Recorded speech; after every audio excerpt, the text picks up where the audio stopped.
السلام علیکم ورحمۃ اللہ وبرکاتہ۔ الحمد للہ رب العالمین والصلاة والسلام علی رسولہ الکریم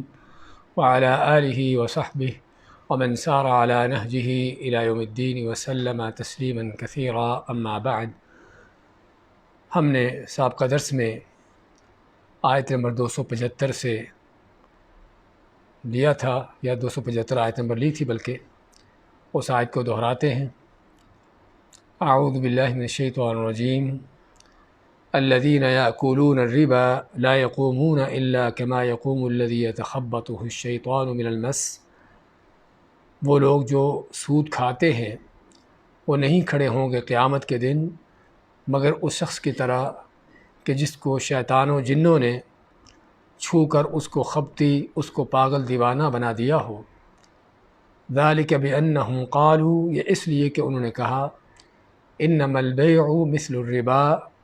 کہ بے شک کاروبار تجارت بھی سود جیسی ہی ہے۔ وَأَحَلَّ اللَّهُ الْبَيْعَ وَحَرَّمَ الرِّبَا، جبکہ اللہ تعالیٰ نے حلال کیا ہے کاروبار تجارت کو، خرید و فروخت کو۔ وَحَرَّمَ الرِّبَا، اور حرام کیا ہے ربا کو، سود کو۔ فَمَنْ جَاءَهُ مَوْعِظَةٌ مِّن رَبِّهِ، پس جسے آ گئی نصیحت اس کے رب کی طرف سے، فَانْتَهَا، اور وہ رک گیا، باز آ گیا، فَلَهُ مَا سَلَفَ، پس جو پہلے کر چکا اس کا ہے، یعنی وَأَمْرُهُ إِلَى اللَّهِ، اور اس کا معاملہ اللہ پر، اللہ کی طرف ہے۔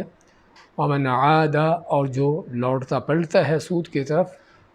فَأُولَئِكَ أَصْحَابُ النَّارِ، پس یہی وہ لوگ ہیں جو آگ والے، جہنم والے ہیں، ہم فیہا خالدون، جس میں وہ ہمیشہ رہیں گے۔ ہم نے ذکر کیا تھا کہ اس آیت سے لے کر آگے کی آیات جو سود سے متعلقہ ہیں، اور سود کو عربی میں ربا کا نام کیوں دیا گیا ہے؟ کیونکہ ربا کے معنی ہوتا ہے کسی چیز کا بڑھنا اور زیادہ ہونا۔ تو یہاں پر بھی چونکہ جو سود کا معاملہ کرتا ہے وہ تھوڑا مال دے کر زیادہ لیتا ہے بغیر کسی محنت اور بغیر کسی اپنی مشقت کے، تو اس لیے شریعت کی اصطلاح میں قرض دے کر اصل مال سے زیادہ لیا جانا، اس کو ربا کا نام دیا جاتا ہے۔ اور اس طرح بغیر کسی یعنی کہ محنت کے، مشقت کے، تو اسی طرح معاوضے کو، اس کی مہلت بڑھا دینا، اور مہلت بڑھانے پر جو ہے مالی معاوضہ بھی زیادہ کر دینا، یہ بھی سود کی شکل ہے۔ اور اس طرح ہم نے بتایا کہ سود کی قسم ایک اور بھی، کہ وہ چیزیں جن میں سود چلتا ہے، جن میں سود ہوتا ہے، ان کا لین دین کرتے ہوئے بھی ان کو ہاتھوں ہاتھ نہ لین دین کرنا، اس میں تاخیر کر دینا، یہ بھی سود کا ایک انداز، اس کی ایک شکل ہے۔ اور یہاں پر سوال پیدا ہوتا ہے کہ کون سی وہ چیزیں ہیں کہ جس میں، جو سود کی چیزیں ہیں کہ جس میں ہاتھوں ہاتھ لین دین کرنا ضروری ہے۔ ہاں، اس حوالے سے عبادہ بن صامت رضی اللہ تعالیٰ عنہ کی حدیث ہے، فرماتے ہیں کہ رسول کریم صلی اللہ علیہ وسلم نے، جس طرح کہ صحیح مسلم میں ہے، آپ فرمائے الذہب بالذہب، کہ سونے کے بدلے میں سونا، والفضۃ بالفضۃ، اور چاندی کے بدلے میں چاندی، والبر بالبر، اور گندم کے بدلے میں گندم، والشعیر بالشعیر، اور جو کے بدلے میں جو، والتمر بالتمر، اور کھجور کے بدلے میں کھجور، والملح بالملح، اور نمک کے بدلے میں نمک، سواء بسواء، ان چیزوں کا آپس میں تبادلہ کرتے ہوئے برابر کا لین دین کرنا ہے، وَيَدًا بِيَد، اور دوسری شرط یہ ہے کہ ان کو ہاتھوں ہاتھ لین دین کرنا ہے۔ فمن زاد او استزاد، جس نے زیادہ کیا یا زیادہ طلب کیا، اس نے کیا کیا؟ اس نے سود کیا۔ تو یہ 6 چیزیں جن کا حدیث میں ذکر آتا ہے، اور مزید یہ بھی آپ کا فرمان ہے، فَإِنِ اخْتَلَفَتْ هَذِهِ الْأَصْنَافُ، اگر یہ چیزیں بدل جائیں، یعنی سونے کے مقابلے میں چاندی ہو، یا جو کے بدلے میں گندم ہو، کھجور کے بدلے میں کوئی اور چیز ہو ان چیزوں میں سے، تو آپ مانتے ہیں کہ اگر ان چیزوں کا اختلاف ہو جاتا ہے آپس میں، تو پھر ان کو جس طرح سے چاہو کم زیادہ میں بیچو، لیکن شرط یہ ہے کہ ہاتھوں ہاتھ ہو۔ تو یہ وہ 6 چیزیں ہیں کہ جن کا حدیث میں ذکر آتا ہے۔ تو بعض علماء نے تو کہا ہے کہ انہی چھ چیزوں کے اندر ہی سود کا معاملہ ہے، سود چلتا ہے، اور کس چیز کے اندر نہیں ہے۔ لیکن اکثر علماء اور جمہور علماء جو ہیں ان کا موقف یہ ہے کہ اسلام کے احکامات صرف کسی خاص نام سے نہیں ہوتے، بلکہ وہ عام قاعدے کلی ہوتے ہیں کسی مقاصد کے تحت۔ تو چنانچہ مقاصد کے تحت دیکھا جائے تو ہر وہ چیز کہ جو اس طرح کی ہے، سونے چاندی کا ذکر کیا کیونکہ آپ کے زمانے میں اس کو قیمت کے طور پر استعمال کیا جاتا تھا، تو ہر وہ چیز جو سونے چاندی کی جگہ لے لیتی ہے قیمت کے طور پر، جس طرح کہ آج کل کی کرنسی ہے، روپے ہے، پیسے ہیں، ڈالر ہے یا دینار، کچھ بھی ہے، یہ بھی اسی حکم میں آئیں گے جو سونے چاندی کا حکم ہے۔ اسی طرح جو گندم، ان چیزوں کا ذکر کیا کیونکہ اس میں کھانے کی اور خوراک کا اور ان کے سٹور ہونے کا ان کے انداز ہوتا ہے، تو اس طرح وہ چیزیں بھی، چاول ہو، مکئی ہو، کوئی بھی ایسی چیزیں کہ جو اس طرح کی ہیں، ان کے بھی اندر یہ سود کا یہ حکم باقی ہوگا۔ تو کہنے کا مقصد کہ جو چیزیں ان میں نہیں ہیں، جس طرح کے لوہا ہے اور اس طرح کی اور کوئی دھاتیں وغیرہ ہیں کہ جو قیمت کے طور پر نہ استعمال ہوتی ہیں اور نہ ہی ان کا خوراک کے طور پر کوئی استعمال ہوتا ہے، تو ان کے کم زیادہ لین دین میں اور ہاتھوں ہاتھ ان کا لین دین کرنے کا نہ کرنے کا اس طرح کی کوئی شرط نہیں ہے۔ تو بات کر رہے تھے کہ سود میں یہ بھی آتا ہے کہ وہ چیزیں جو سودی ہیں ان کا لین دین کرتے ہوئے اس کا ہاتھوں ہاتھ نہ لین دین کرنا، یعنی سونے کا سونے سے تبادلہ کرتے ہیں تو دو شرطیں ہوں گی کہ برابر کا سونا ہو لیتے دیتے اور ہاتھوں ہاتھ ہو۔ یعنی فرض کرو آپ کے پاس پرانا زیور ہے اور آپ سونار کے پاس جا کر نیا زیور خریدتے ہیں، تو شرط کیا ہے کہ جتنا زیور آپ نے دیا ہے اتنے ہی گرام آپ واپس لیں۔ اب یہاں پر کہنے والا کہے گا کہ کیسے ممکن ہے کہ سونار جو ہے مجھ کو نیا سونا پرانے سونے کے بدلے میں برابر وزن میں دے دے؟ یہ تو ناممکن چیز ہے۔ آپ کے پاس اچھی عمدہ کھجور ہے، آپ اس کو دوسری کھجور کے مقابلے میں تبدیل کرتے ہیں جو اس سے گھٹیا ہے،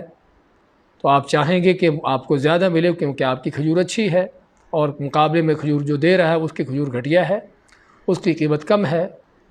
آپ کی گندم جو ہے وہ اعلیٰ قسم کی ہے، اور جس سے آپ گندم لے رہے ہیں اس کی گندم جو ہے وہ اس سے گھٹیا قسم کی ہے، تو آپ کی کوشش ہوگی کہ آپ کو مقدار زیادہ ملے۔ تو یہاں پر پھر کیا ہے، اگر تو آپ برابر کا لین دین نہیں کر رہے گندم کے ساتھ، کھجور کا کھجور کے ساتھ، یا سونے کا سونے، یا چاندی کا چاندی کے ساتھ، تو یہ بھی سود ہے۔ رسول کریم صلی اللہ علیہ وسلم کے پاس خیبر سے کھجوریں آتی ہیں اور بڑی اچھی عمدہ قسم کی کھجوریں تھیں، تو آپ نے صحابی سے پوچھا جو لانے والا تھا، کیا خیبر کی سبھی کھجوریں اس طرح کی ہیں؟ تو انہوں نے کہا نہیں، وہاں پر اچھی بھی ہیں، گھٹیا بھی ہیں۔ تو آپ کہ پھر تم کیا کرتے ہو؟ تو اس نے کہا کہ ہم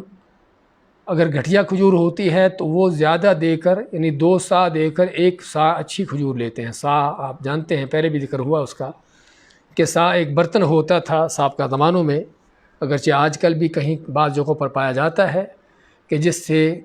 چیزوں کو ماپا جاتا ہے، گندم ہو، اناج ہو، کھجوریں ہو، اس طرح کی چیزوں کو اس میں ڈال کے ماپا جاتا تھا، اور لین دین کرتے ہوئے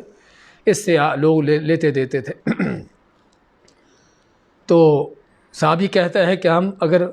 گھٹیا کھجور ہے تو 2 سا دے کر 1 سا اچھی کھجور لیتے ہیں۔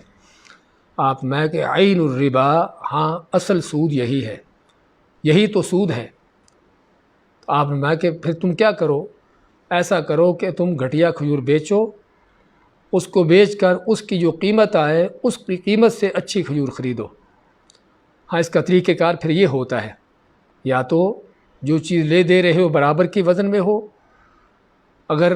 ایسا نہیں ہو سکتا، ایک چیز اعلیٰ قسم کی ہے، دوسری گھٹیا قسم کی ہے، اور چیز ایک ہی ہے، کھجور کھجور کے ساتھ ہی ہے، گندم کا گندم کے ساتھ ہی تبادلہ ہے،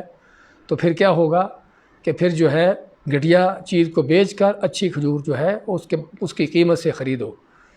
تو یہاں پر بھی سونے کے حوالے سے ہم بات کر رہے تھے، یہاں پر بھی، اور یہ بہت بڑی غلطی ہے جو اکثر لوگ کرتے ہیں، کہ سونار کے پاس جاتے ہیں، پرانا سونا دیتے ہیں، اور اس کے مد مقابل نیا سونا لیتے ہیں، اور یقینی طور پر جو نیا سونا ہے اس کا وزن، اس کی مقدار کم ہوتی ہے. یعنی فرض کرو 200 گرام پرانا سونا ہے اور نیا سونا جو ہے وہ 180 گرام یا 170 یا 150 گرام لیتے ہیں، کیونکہ نیا سونا جو ہے وہ اس کی قیمت زیادہ ہوتی ہے. اور یہ کوئی شک نہیں کہ سراسر سود کا انداز ہے، کیونکہ سونے کے ساتھ تبادلہ شرط ہے کہ برابر میں وزن ہو. اور اسی طرح دوسری شرط ہم ذکر کر رہے تھے کہ اگر ایک ہی ان چیزوں کا، جو سودی چیزیں ہیں، ان کا یہ بھی شرط ہے کہ ان کا ہاتھوں ہاتھ لین دین ہو. سونے کے ساتھ تبادلہ کیا ہے یا چاندی کے ساتھ کیا ہے تو ہاتھوں ہاتھ ان کا لین دین ہو، یعنی سونا دیں اور اس کے مقابلے میں جو دوسرا سونا لینا ہے اسی وقت لیں. یہ نہیں کہ بعد میں آ کے لے لیں گے. یا چاندی کا سونے کے ساتھ تبادلہ کیا ہے، یہاں پر وزن تو زیادہ کم ہو جائے گا کیونکہ چاندی کی قیمت کم ہوتی ہے، سونے کی زیادہ ہوتی ہے. تو یہاں پر، اور ویسے بھی جنس بدل گئی ہے، تو آپ زیادہ چاندی دے کر کم سونا لیں گے، لیکن شرط ہے کہ اس کو ہاتھوں ہاتھ لیا جائے. ایسے ہی گندم اور جو اور کھجور وغیرہ جو سودی چیزیں ہیں ان کا تبادلہ کرتے ہوئے ہاتھوں ہاتھ ان کا لین دین کرنا شرط ہوگا. لیکن اس میں اگر جنس بدل جاتی ہے، گندم کا جو کے ساتھ تبادلہ کرتے ہیں، کھجور کا گندم کے ساتھ کر رہے ہیں، تو یہاں پر وزن میں برابر ہونا ضروری نہیں ہے، لیکن ہاتھوں ہاتھ اس کا لین دین کرنا ضروری اور شرط ہوگا. تو بات کر رہے تھے کہ یہ سودی چیزیں کہ جس میں اگر تو اسی جنس کا تبادلہ اس جنس کے ساتھ کیا جا رہا ہے تو دو شرطیں ہوں گی کہ اس کو ہاتھوں ہاتھ بھی لین دین کرنا ہے اور وزن بھی برابر ہو. لیکن اگر اس جنس کا دوسری جنس کے ساتھ تبادلہ کر رہے ہیں، یعنی دوسری اور کوئی چاندی کا سونے کے ساتھ یا جس طرح مثالیں دی ہیں، تو وہاں پر وزن میں تو کمی زیادتی رہے گی، لیکن ہاتھوں ہاتھ اس کا لین دین کرنا ضروری ہوگا. تو یہ ہے سود کی مختلف شکلیں اور اس کے انداز.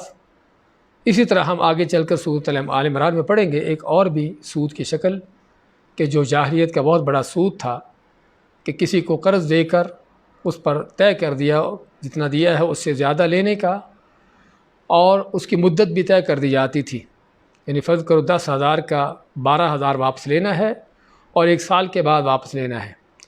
اگر سال کے بعد وہ قرض لینے والا واپس نہ کر سکا تو پھر قرض دینے والا کیا کرتا کہ اس کا ٹائم اور بڑھا دیتا. فرض کرو 1 سال اور اس کو مہلت دے دیتا، لیکن سود کی شرح بھی بڑھا دیتا. اگر پہلے اس نے 10 کے 12 لینے تھے تو اب 10 کے 14 کر دیتا ہے. اور یہ ہے وہ جاہلیت کا سود جو آج کے اس جاہلیت کے دور میں بھی باقی ہے. اور بعض اوقات بلکہ پچھلے دنوں ہی ایک واقعہ میرے سامنے پیش آیا کہ آدمی بیٹھا رو رہا ہے. اس نے کوئی 3-4 لاکھ کا قرضہ لیا تھا اور کہتا ہے کہ اس 3-4 لاکھ کے قرضے پر اب تک 20 لاکھ میں دے چکا ہوں، لیکن ابھی تک بھی میرا قرض پورا نہیں ہوا. کس وجہ سے؟ کہ سال بڑھتے گئے، سالوں کے بڑھنے کے ساتھ ساتھ سود کی شرح بھی بڑھتی گئی. اور ہوتا یہی ہے کہ عموماً اس جاہلیت کے انداز میں اور اس ظلم کے انداز میں جو سود ظلم پر مبنی ہے، تو سود کی اصل رقم جو ہے وہ کم رہ جاتی ہے. یعنی کہ جو اصل قرض کی رقم کم رہ جاتی ہے، اور اس پر سود جو ہے جو چڑھا ہوتا ہے وہ کہیں اس سے کئی گنا اور زیادہ بڑھ جاتا ہے. اور اسی ظلم کی بنیاد پر اللہ تعالیٰ نے اس حرام خوری سے، اس ظالمانہ معاملے سے روکا ہے جس کو سود کا نام دیا ہے. تو فرماتا اللہ تعالیٰ کہ وہ لوگ جو سود کھاتے ہیں لا یقومون الا کما یقوم الذی یتخبطہ الشیطان من المس، قیامت کے دن اسی طرح کھڑے ہوں گے جس طرح کہ کسی کو شیطان نے، جنوں نے اس کو چھو کر اس کو پاگل دیوانہ کر دیا ہو. ہم نے ذکر کیا تھا کہ کیا مناسبت ہے اس کی سود کے ساتھ یا سود خور کے ساتھ، کہ جس طرح سود خور دنیا میں مال کی ہوس میں اندھا تھا، لوگوں کی مجبوریوں سے ناجائز فائدہ اٹھاتا تھا، حواس باختہ تھا، اس کو عقل حواس سارے کھوئے ہوئے تھے مال کی ہوس میں، تو قیامت کے دن اللہ تعالیٰ اس کو حقیقی معنوں میں ہی ایسے پاگل دیوانہ بنا کے کھڑا کرے گا سارے جہانوں کے سامنے، تاکہ آدم سے لے کر قیامت تک آنے والے سبھی لوگ دیکھیں کہ کون حرام خور تھا. تو اس کا انجام قیامت کے دن یہ ہوگا. اور اس کے پیچھے اس کی بڑی وجہ کیا ہے؟ بلکہ ہم یہاں پر یہ بھی بتاتے چلیں کہ سود خوری کے صرف یہی اس کا نقصان نہیں ہے، بلکہ اسی آیت کے آخر میں ایک اللہ نے دوسرا بڑا نقصان ذکر کیا ہے. وہ کیا ہے؟ کہ ہمیشہ کا آخرت کا عذاب، ہمیشہ کی آخرت کی جہنم. جو سود کا دوسرا بڑا نقصان ہے، یعنی پہلا نقصان روحانی طور پر، اور دوسرا نقصان جو ہے وہ کیا ہے، دینی طور پر یا اس کے آخرت کے انجام کے حوالے سے۔ اور بلکہ آگے چل کر مزید ایک آیت میں پڑھیں گے کہ اللہ اس کے رسول کے خلاف اعلان جنگ ہے، اور قرآن و سنت میں ہم کسی بڑے سے بڑے جرم کے بارے میں بھی ایسی سزا نہیں سنتے۔ ہاں سزائیں ہیں، قتل کی ہیں، رجم کی ہیں، اور طرح طرح کی اور سزائیں ہیں، لیکن کسی جرم کے بارے میں یہ کہا گیا ہو کہ ایسا کرنے والا اللہ اس کے رسول کے خلاف جنگ کر رہا ہے، حقیقت میں ایسا کوئی جرم قرآن و سنت میں نہیں پایا جاتا، جس سے پتہ چلتا ہے کہ سود کس قدر گھنونا جرم ہے۔ اسی طرح معاشرتی طور پر بھی اس کی سود کی جو لعنتیں پڑتی ہیں کہ سود خوروں کے اندر خود غرضی، انانیت اور صرف اپنی نفس پرستی کا جو یہ چیز پیدا ہو جاتی ہے کہ جس سے کیا ہے کہ معاشرے کے اندر بدبختی اور بدحالی پھیلتی ہے، بجائے اللہ کی رحمتیں آنے کے لعنتیں پڑتی ہیں۔ اور بلکہ معاشی طور پر بھی جس سود کو سمجھا جاتا ہے کہ آدمی کی اس کے پیسے کو، مال کو زیادہ کرتا ہے، ہم آگے کی آیت میں پڑھ رہے ہیں آج کہ یمحق اللہ الربا، کہ اللہ سود کو مٹاتا ہے۔ اور اسی طرح اس حرام خوری سے، سود کے کھانے سے، سود چاہے آدمی دینے والا ہو یا لینے والا ہو، یا جو بھی سود کا معاملہ کرنے والا ہو، اس کے ساتھ کس طرح کا کوئی اس کا تعاون ہو، تو اس حرام خوری کے نتیجے میں کیا ہے کہ ہر وہ مال جو حرام کا ہے اگر آدمی خرچ کرتا ہے تو اس میں برکت نہیں ہوتی، اگر اس کو اللہ کی راہ میں دیتا ہے تو قبول نہیں ہوتا، اور اگر اس کو چھوڑ کے دنیا میں چل دیتا ہے آخرت کی طرف تو آپ ماتے کان زادہ الی النار، کہ اس کا جہنم کی طرف زیادہ راہ ہوتا ہے۔ اور پھر اکثر جو ہمارے کہتے ہیں کہ دعائیں قبول نہیں ہوتی، وہ دعائیں بھی اسی لیے قبول نہیں ہوتی کہ اس حرام خوری کی وجہ سے، کہ اللہ تعالیٰ ایسے لوگوں کی دعائیں قبول نہیں کرتا کہ جن کا کھانا پینا، جن کی روزی حرام کی ہو۔ آپ سے فرماتے ہیں اس آدمی کے بارے میں، اس کی مثال دیتے ہیں کہ جو لمبا سفر کرتا ہے، سفر میں دعائیں قبول ہوتی ہیں، اس کی حالت پراگندہ ہے کہ جس حالت میں عموماً دعائیں قبول ہوتی ہیں، اور آسمان کی طرف ہاتھ اٹھاتا ہے، ہاتھ اٹھانے سے بھی دعا قبول ہوتی ہے، اور اللہ کو پکارتا ہے، کسی اور کو نہیں پکارتا، جو اور بھی دعا کے قبول ہونے کا سب سے بڑا سبب ہے۔ ہاں یہ سارے اسباب تو موجود ہیں، لیکن آپ مانتے ہیں کہ اس کا کھانا پینا، اس کی روزی حرام کی، فَأَنَّا يُسْتَجَابُ لِذَلِكَ، تو ایسے بدبخت کی دعا کہاں سے قبول ہو۔ اور پھر سود کے نقصانات میں سے بڑا نقصان کیا ہے کہ اللہ کے دشمنوں یہودیوں کی ان کی مشابت ہے، کہ جن کے بارے میں اللہ ماتا ہے اکالون للسحت، کہ یہ قوم حرام خور ہے۔ تو کوئی شک نہیں کہ حرام خوروں کی مشابت کر کے آدمی لعنتوں کا مستحق ہوگا، نہ کہ اللہ کی رحمتوں کا۔ تو یہ ہے سود کے بڑے بڑے نقصانات، نہ کہ صرف یہ اس آیت میں بلکہ اور بھی اس سے بڑھ کر۔ ان کا کیا کہنا تھا کہ سود بھی، یعنی بلکہ کاروبار، تجارت بھی، لین دین بھی اسی طرح سے ہے جس طرح سود ہے۔ ہم نے ذکر کیا تھا کہ جب دماغ پلٹ جاتے ہیں، فطرتیں بدل جاتی ہیں، اور دل دماغ پر شیطان مسلط ہو جاتے ہیں، تو کس طرح سے انسان اس کو حلال حرام نظر آتا ہے، اور حرام جو ہے اس کو حلال نظر آتا ہے۔ حتیٰ کہ انہوں نے سود جو کہ حرام تھا اس کو اصل نہیں بلکہ اس کو اصل بنا دیا، اور تجارت کاروبار کو اس کے بعد رکھا کہ اصل سود ہے، کاروبار تجارت اس کے بعد ہے۔ تو چنانچہ کاروبار تجارت کی مثال کس سے دی جا رہی ہے؟ سود کے ساتھ دی جا رہی ہے۔ تو اللہ نے اس کا جواب دیتے فرمایا کہ اللہ نے تجارت کاروبار کو حلال کیا ہے اور سود کو حرام کیا ہے۔ یہاں پر ذکر کیا تھا ہم نے کہ سود کے حرام ہونے کی اور کوئی وجہ نہ بھی ہو اور کوئی دلیل نہ بھی ہو، ایک مسلمان اللہ اس کے رسول پر ایمان لانے والے کے لیے اتنا ہی کافی ہے کہ جب اللہ اس کے رسول کی طرف سے کسی چیز کے حرام ہونے کا حکم دے دیا جائے، اس کے بعد اس کے پاس کوئی حیل و حجت نہیں رہتی کہ یہ کیوں ہے اور کیسے ہے۔ تو جب اللہ نے اس کو حرام کر دیا اور حکم اللہ کا ہے اور ہم اس کے بندے ہیں، تقاضا یہ ہے کہ اللہ کے حکم کو قبول کیا جائے، اس کو اپنایا جائے، اس پر عمل پیرا ہوا جائے، نہ کسی وہاں پر حیل و حجتیں نہ کی جائیں، کوئی ایسی رستے تعویلی نہ ڈھونڈی جائیں اس کے حلال کرنے کی، اس کے جائز ہونے کی۔ تو اصل تو یہ ہے کہ اللہ نے جب کسی چیز کو حرام کر دیا تو وہ حرام ہے، چاہے اس کے کتنے بڑے بھی فائدے کیوں نہ ہوں، چاہے کہ اس کے بڑے بڑے نقصانات ہوں جو ابھی ہم نے ذکر کیے ہیں۔ تو اللہ ماتا فمن جاءہ موعظۃ من ربہ فانتہی فلہ ما سلف پس جس کو اللہ کی طرف سے نصیحت آ گئی، سود کے حرام ہونے کا حکم مل گیا اور اس کے بڑی بڑی قباحتیں بھی اس کے سامنے آ گئیں، تو اس کو اور اس سے باز آ گیا، اس سود کے معاملات سے رک گیا، فَلَهُ مَا سَلَف، تو جو وہ لے چکا کر چکا اس کے لیے ہم نے ذکر کیا تھا فَلَهُ مَا سَلَف کی تفسیر میں کہ بعض علماء کا تو کہنا ہے کہ جو وہ لے چکا اس کا ہے، لیکن یہ اس کے لیے ہے کہ جو اس آیت کے نازل ہونے سے پہلے تھا، یا اس کے لیے ہے جس کو سود کے حرام ہونے کا پتہ نہیں تھا، کوئی کافر مسلمان ہو گیا، کفر کے حالت میں سود کے معاملات کرتا رہا، یا کوئی مسلمان جہالت کی حالت میں اس طرح کے کام کرتا رہا، اب اس کو پتہ چلا تو اس نے جو لین دین کیے سود کے وہ تو چلو اس کے معاف ہو جائیں گے، لیکن قرآن کے اس آیت کے نازل ہونے کے بعد ایک مسلمان جانتے بوجھتے پھر یہ کام کرتا ہے، پھر اس کے سود کے سابقہ معاملات معاف نہیں ہیں۔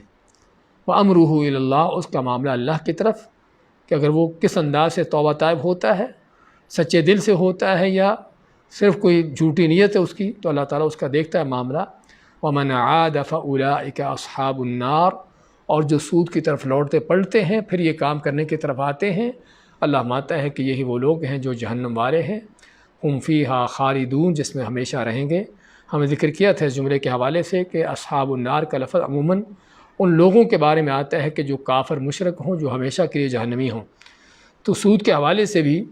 اللہ تعالیٰ کا یہ فرمان اس بات کی دلیل ہے کہ سود خوری کتنا بڑا گناہ ہے، کہ جو ہمیشہ کے لیے انسان کے جہنمی ہونے کا سبب ہے، اور اگر تو اس نے ویسے ہی سود کو حلال سمجھا ہے، جس طرح کہ آج کے دور میں بہت سے لوگ، عام لوگ نہیں بلکہ بڑے بڑے ملا بھی سود کے حلال ہونے کے فتوے دے رہے ہیں، تو ایسے لوگوں میں تو کافر ہونے میں کوئی شک نہیں، اور ہمیشہ کے لیے ان کا جہنمی ہونا واضح ہے، کیونکہ ایسے گنونے ترین جرم کو جو ہے وہ حلال قرار دے رہے ہیں، حلال سمجھ رہے ہیں۔ کوئی شک نہیں کہ اللہ تعالیٰ کے حکم کو جھٹلانا ہے اور قرآن کو ٹھکرانا ہے، اور ایسا کرنے والا کافر ہے۔ لیکن اگر کوئی سود کو حرام سمجھتے ہوئے پھر بھی اس کو کھاتا استعمال کرتا ہے، تب بھی معاملہ بڑا خطرناک ہے کہ اللہ تعالیٰ ایسے لوگوں کو ہمیشہ کے لیے جہنم کی وعید سناتا ہے۔ سود کے حوالے سے ہم نے ذکر کیا تھا مزید کہ اس کے کھانے والے پر، اس کے معاملات کرنے والوں پر لعنتیں پڑتی ہیں، چاہے وہ کسی طرح کا معاملہ ہو، سود کا لینا ہو، دینا ہو، اس کی گواہی دینا ہو، اس کے ایگریمنٹ لکھنا ہو، یا کسی انداز سے بھی اس معاملے میں تعاون ہو۔ اور اسی طرح ہم نے اور بھی حدیثیں ذکر کی تھیں کہ جس میں سودی معاملات کے لین دین کرنے والوں کے بارے میں ذکر کیا گیا ہے کہ وہ کس قدر گنونا جرم ہے، کہ سود کا ایک درم جو ہے وہ 36 مرتبہ زنا کرنے سے بدتر، اور اس طرح کے بدترین اس کے جو اور بھی یعنی کہ اس کی عاقبت اور اس کے انجام ہیں۔ اس کی بات کی آیتیں لیتے ہیں۔ اعوذ باللہ من الشیطان الرجیم، یمحق اللہ الربا ویربی الصدقات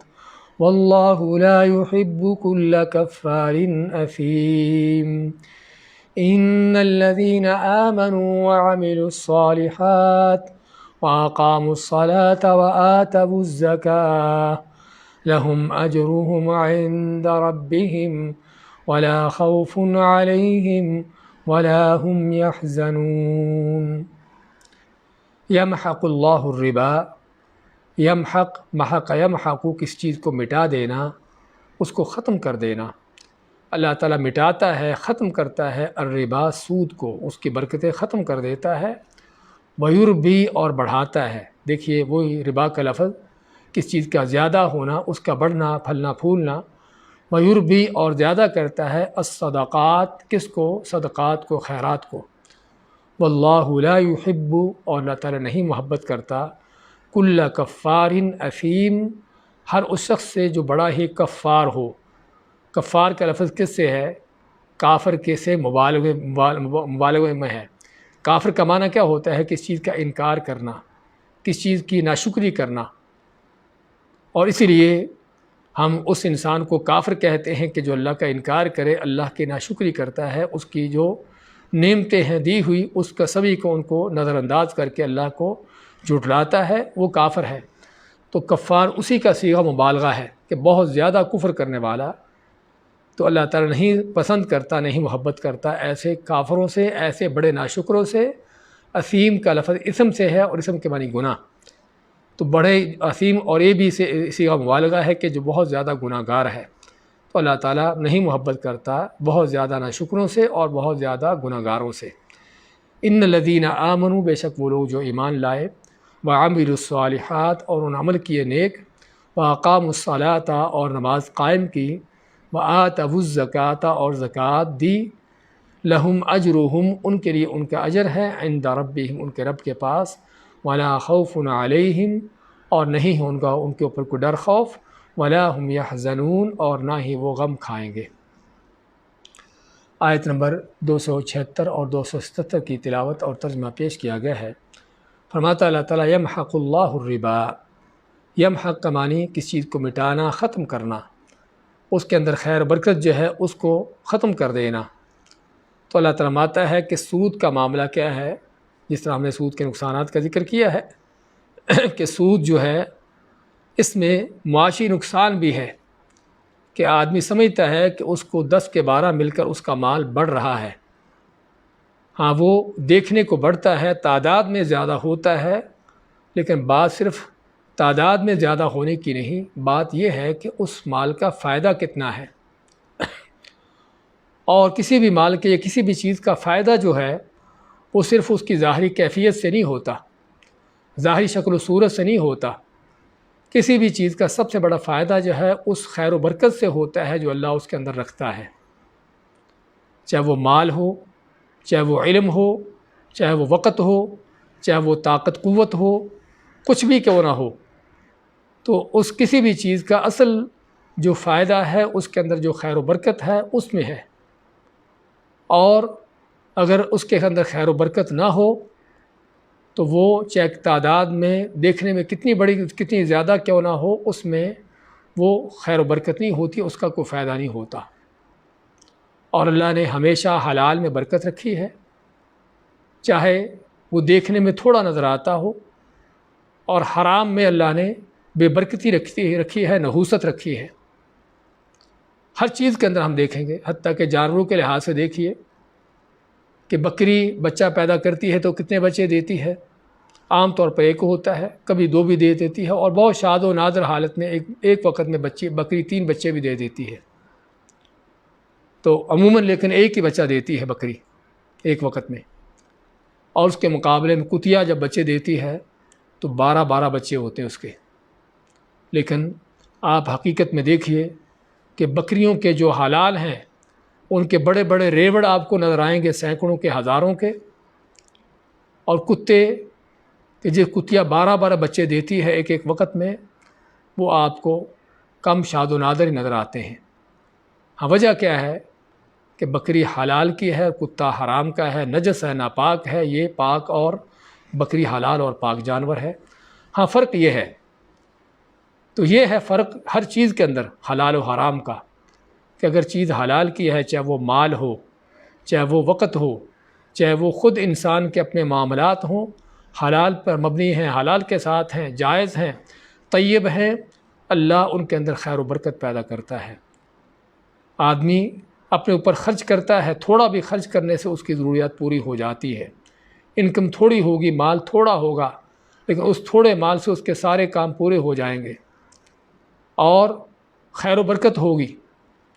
اس مال کے اندر جو حلال کا ہے اس میں صحت و سلامتی ہوگی، تندرستی ہوگی۔ واقعہ ذکر کرتے ہیں کہ چونکہ امام احمد بن حنبل رحمۃ اللہ علیہ امام شافعی رحمۃ اللہ علیہ کے شاگرد تھے، تو امام احمد اکثر و بیشتر اپنے گھر میں اپنے بچوں کے پاس امام شافعی کی ان کی جو ان کے کرامتیں ہیں، ان کے عظیم جو خصلتیں ہیں ذکر کیا کرتے۔ تو ایک دن امام شافعی رحمۃ اللہ علیہ امام احمد کے گھر میں آتے ہیں مہمان بن کر، تو رات ان کے پاس ٹھہرتے ہیں۔ تو امام احمد کی چھوٹی بچی تھی جو سنتی رہتی تھی امام شافعی کے بارے میں، تو اس کے دل میں آیا کہ میں دیکھوں کہ یہ امام کون ہے کہ جس کی باپ اتنی تعریفیں کرتا ہے۔ تو امام شافعی نے کیا کیا، بیٹی کیا دیکھتی ہے کہ امام شافعی رات کو کھانا بہت زیادہ کھاتے ہیں، اور اس کے بعد بستر پر لیٹ جاتے ہیں اور لیٹے رہتے ہیں حتیٰ کہ فجر کی اذان جب ہوتی ہے تو پھر اٹھتے ہیں، کوئی تہجد کی نماز نہیں پڑھتے، اور جب فجر کے ٹائم اٹھتے ہیں تو بغیر وضو کے ہی فجر کی نماز پڑھ لیتے ہیں۔ تو بیٹی کو یہ چیزیں دیکھ کر بڑا تعجب ہوا کہ ہمارے ابا جان تو بڑی اس امام کی تعریفیں کرتے تھے اور ان کا یہ حال ہے کہ کھانا بہت زیادہ کھایا اور جو حقیقت میں مومن کی صفت نہیں ہے، اور پوری رات ہی سو کر گزار دی کیونکہ ان کی نظر میں سوئے ہوئے تھے۔ تو یہ بھی ایک مومن کی خصلت نہیں ہے کہ نہ کوئی تہجد کی نماز، نہ کوئی رات کا قیام، اور پھر سب سے بڑی بات کہ فجر کے ٹائم اٹھے اور وضو بھی نہیں کیا اور فجر کی نماز پڑھ لی۔ تو بیٹی نے باپ کو ذکر کیا کہ اس امام کی آپ اتنی تعریفیں کرتے تھے لیکن میں نے تو یہ باتیں دیکھی ہیں۔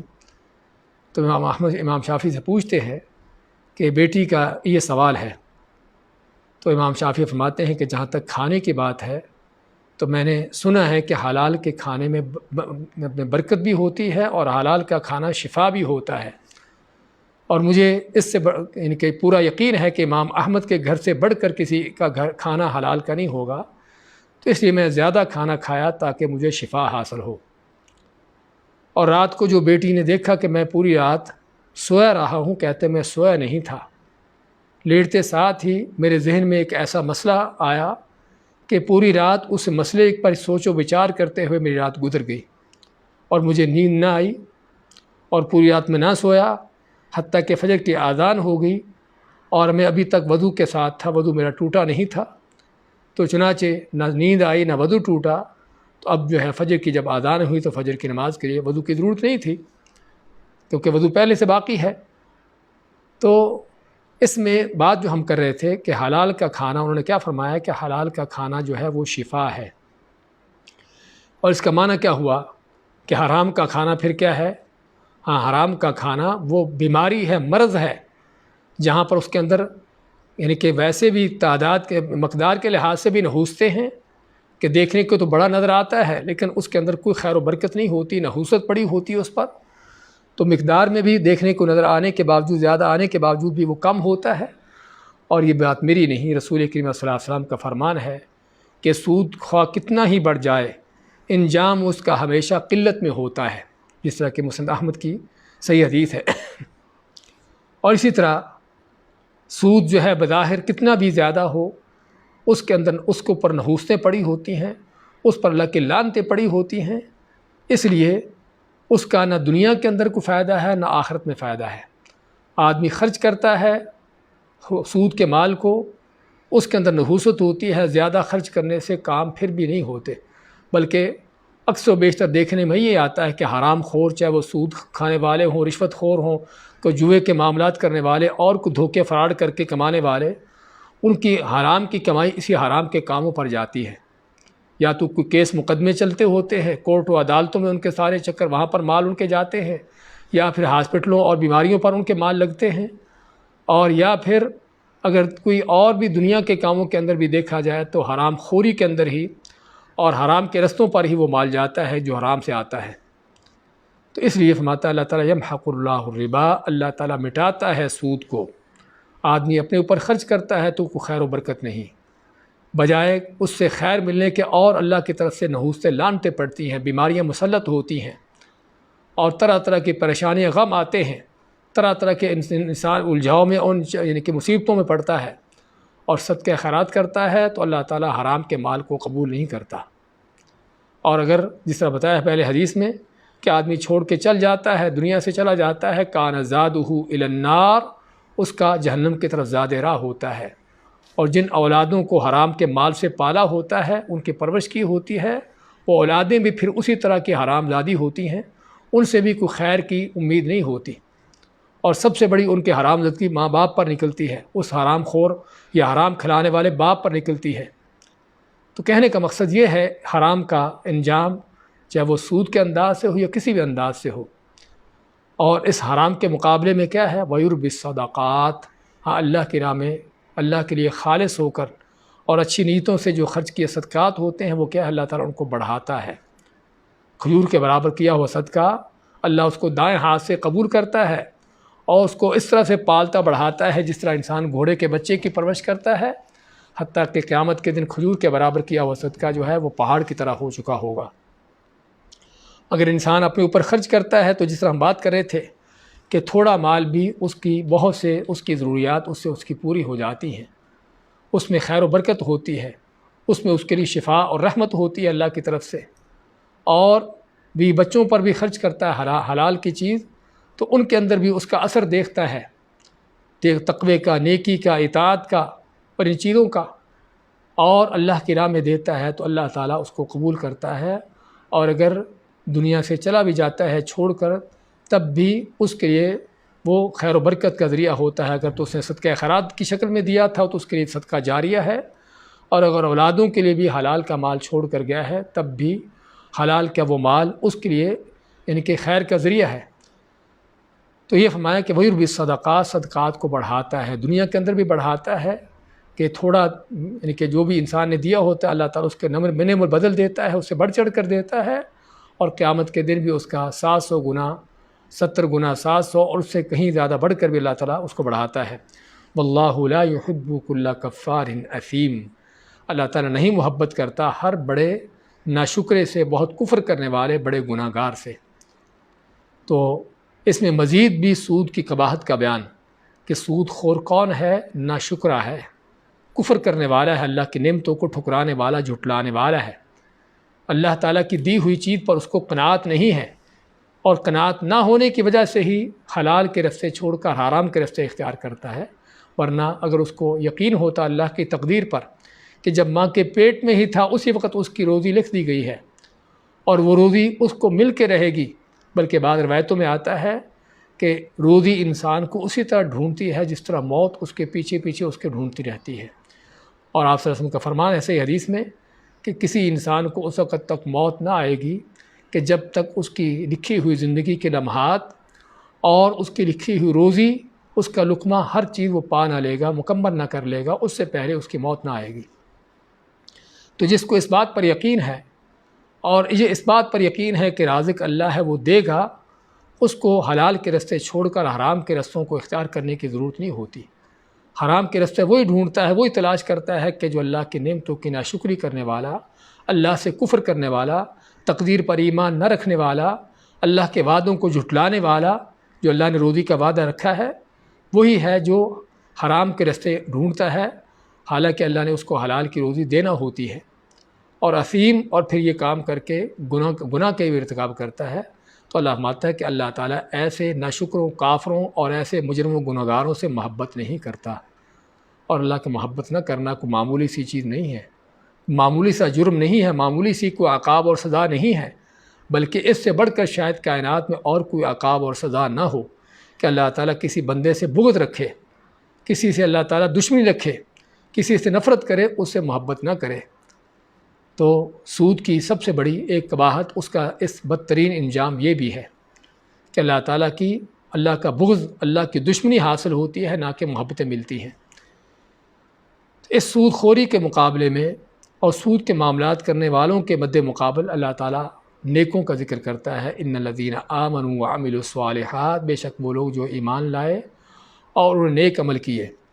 اگرچہ یہ آیت عموماً قرآن کریم میں کئی بار دہرائی گئی ہے،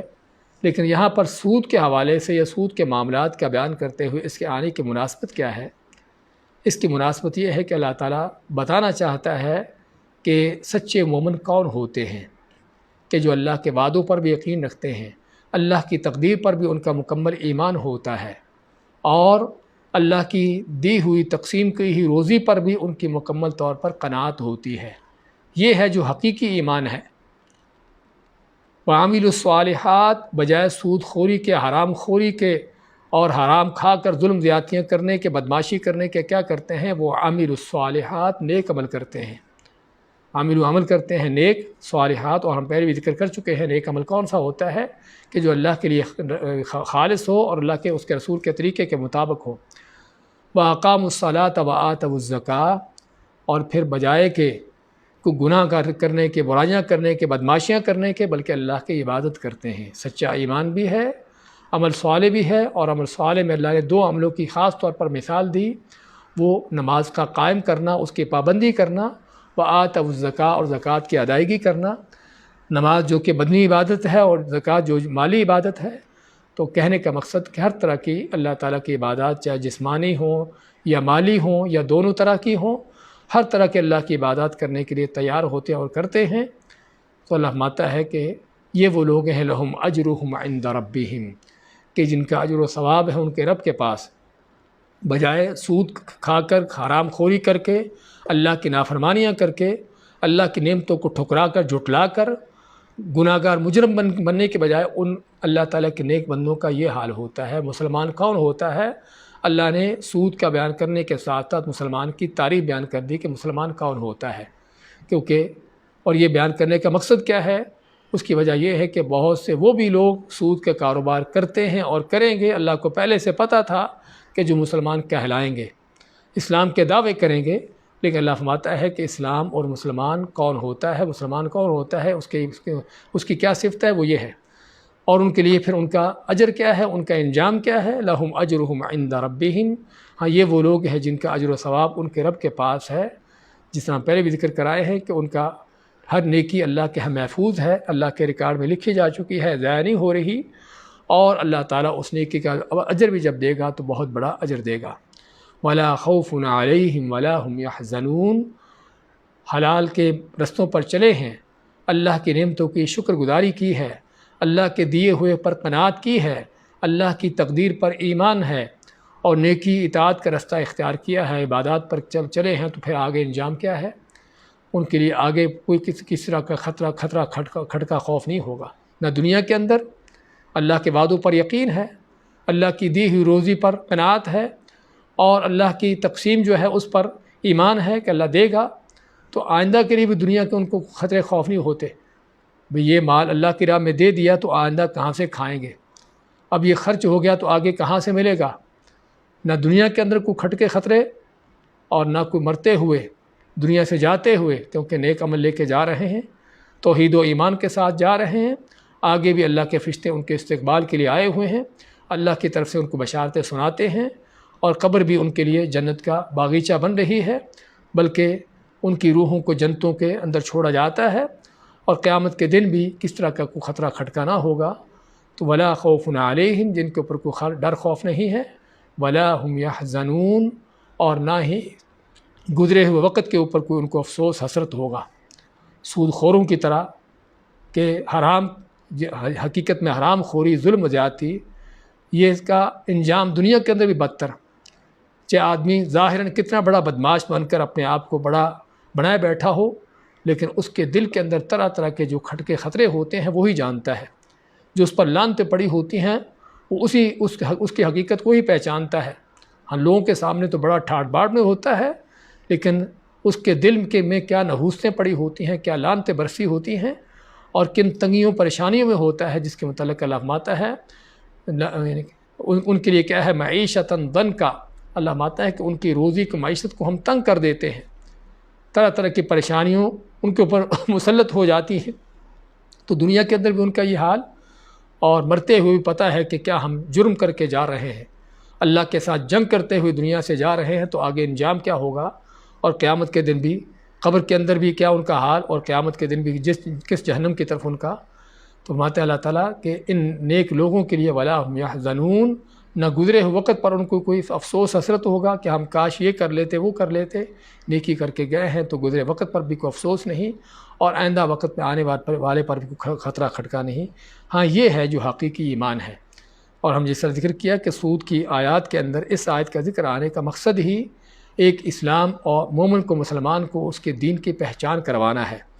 کہ صرف بات جو ہے وہ دعوے سے نہیں ہے کہ مومن کہلا لیا، بات جو ہے وہ اس عمل کے ساتھ ہے، اس سچے ایمان کے ساتھ ہے، اور پھر اس کا نتیجہ بھی بیان کر دیا۔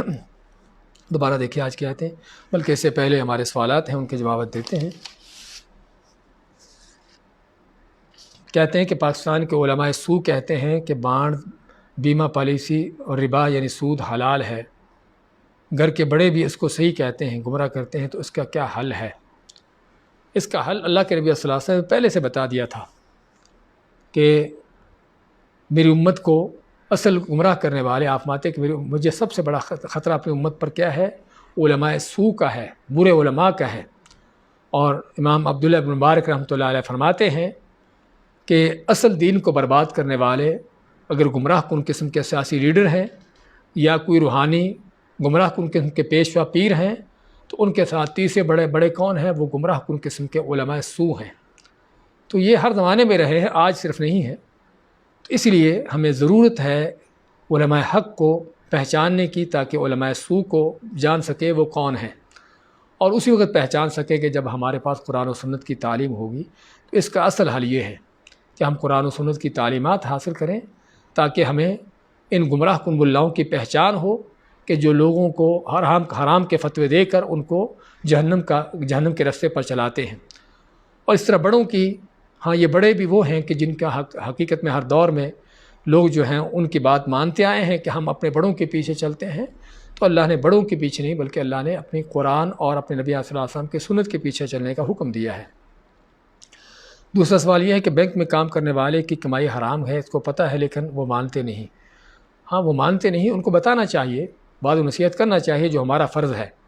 اور اگر کسی سے بائی کاٹ کرنے سے اس کی اصلاح ہو سکتی ہو تو بائی کاٹ بھی کرنا چاہیے، لیکن یہ ہے کہ ہمارا اپنا فریضہ ادا کر دیں، اور اس کے بعد اگر کوئی اپنی حرام زدگی پر چلتا رہتا ہے تو اللہ تعالیٰ کے ہاں وہ ذمہ دار ہے۔ بینک سے قرض لے کر گھر بنایا تو کیا یہ بھی سود ہے؟ ہاں بینکوں کے قرض جتنے بھی ہیں وہ سبھی سود پر مبنی ہے، کیونکہ بینکوں کا مقصد ہی پیسہ کمانا ہوتا ہے۔ شاید ہی کوئی ایسا بینک ہو کہ جس کا مقصد ہو لوگوں کو اصلاح، ان کا فائدہ دینا، ورنہ اصل ان کا مقصد جو ہے لوگوں کے مال ہتھیانا ہوتا ہے۔ تو ممکن نہیں کہ آپ کو وہ قرض حسنہ کے طور پر کوئی قرض دے دیں، لازماً اس کے پیچھے کو ان کا مقصد ہوتا ہے، چاہے بعض اوقات ظاہری شکل و صورت میں 10 کے 12 تو نہیں لیں گے، لیکن پھر بھی اگر گہرائی میں جائیں گے تو کہیں نہ کہیں وہ ضرور اپنا فائدہ اس میں رکھا ہوا انہوں نے۔ اور شرعی قاعدہ کلیہ یہ ہے کہ ہر وہ قرض جس کے پیچھے فائدہ مقصود ہو وہ سود ہے، کیونکہ قرض کا اصل تو اس کی بنیاد جو ہے وہ دوسرے پر نیکی احسان ہے، تو اگر اس کے پیچھے کوئی فائدہ مقصود ہو تو وہ سود کی شکل ہے۔ تو علی کل حال بینکوں کے قرض سبھی کے سبھی سود پر مبنی ہوتے ہیں، چاہے اس سے گھر بنانا ہو، اس سے کوئی تجارت کاروبار کرنا ہو، کچھ بھی ہو، وہ سبھی کے سبھی حرام اور ناجائز ہیں۔ ہمیں ان چیزوں سے بچنا چاہیے۔ بارک اللہ فیکم۔ دوبارہ دیکھیے آج کا آیتیں، یمحق اللہ الربا، اللہ تعالیٰ مٹاتا ہے سود کو، ویربی الصدقات، اور صدقات کو بڑھاتا ہے، واللہ لا یحب کل کفار اثیم، اور اللہ تعالیٰ نہیں محبت کرتا ہر بڑے ناشکرے سے اور گناہ گار سے۔ ان الذین آمنوا وعملوا الصالحات، بے شک وہ لوگ جو ایمان لائے اور نیک عمل کیے، واقاموا الصلاۃ وآتوا الزکاۃ، اور نماز قائم کی اور زکوٰۃ دی، لہم اجرہم عند ربہم، ان کے لیے ان کا اجر ہے ان کے رب کے پاس، ولا خوف علیہم ولا هم یحزنون، اور نہ ان پر کوئی ڈر خوف ہوگا اور نہ وہ غم کھائیں گے۔ آج کا سوال یہ ہے کہ آیت کے شروع میں ہم نے پڑھا تھا الذین یأکلون الربا لا یقومون الا کما یقوم الذی یتخبطہ الشیطان من المس، کہ قیامت کے دن یہ لوگ اسی طرح کھڑے ہوں گے جس طرح کہ شیطان نے کسی کو پاگل دیوانہ کیا ہو۔ تو اس کی کیا مناسبت ہے؟ سود کھور جو ہے قیامت کے دن ایسے کھڑے کیوں ہوں گے؟ ان کی یہ حالت کیوں ہوگی؟